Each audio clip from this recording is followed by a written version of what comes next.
So it's been quite a while since I did a live story, and I'm being blinded here, holy crap. Probably whited out, but whatever. So I'm going to read from my awesome book, which is the book that I've been raving about, and that's all that I've been reading from.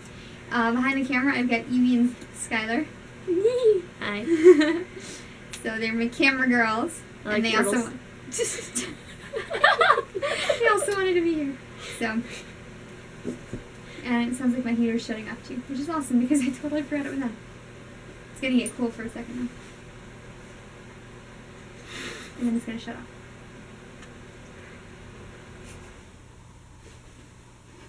Magic! Okay, so the story, as you already know by the title that I'm going to read to you, is called High Beams.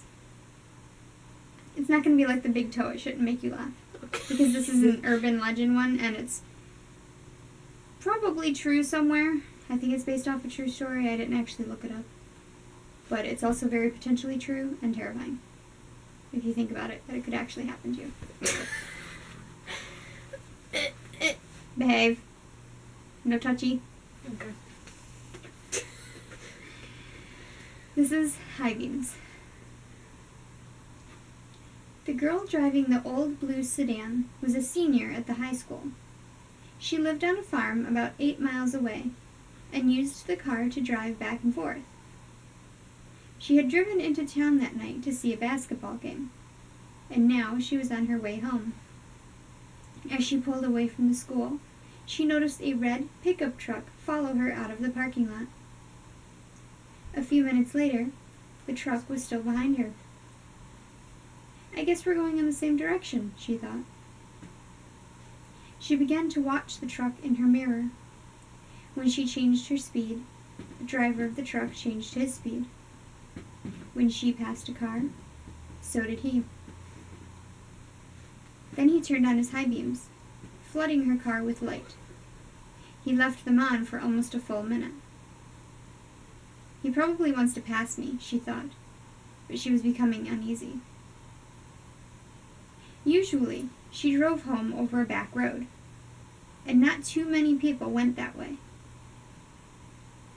But when she turned onto the road, so did the truck. I've got to get away from him, she thought, and began to drive faster. Then he turned on his high beams again. After a minute, he turned them off.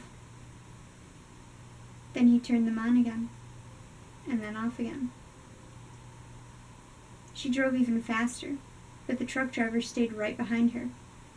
Then he turned on his high beams again. Once more, her car was ablaze with light. What is he doing? She wondered. What does he want? Then he turned them off again.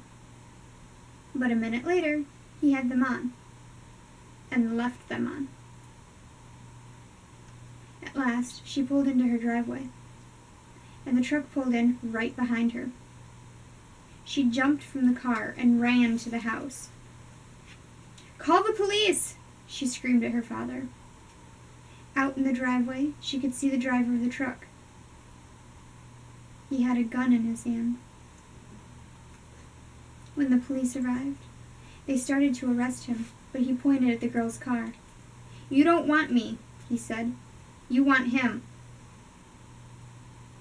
Crouched behind the driver's seat, there was a man with a knife. As the driver of the truck explained, the man slipped into the girl's car just before she left the school. He saw it happen, but there was no way that he could stop it. He thought about getting the police, but was too afraid to leave her. So he followed her car. Each time the man in the back seat reached up to overpower her, the driver of the truck turned on his high beams, and the man dropped down, afraid that someone would see him.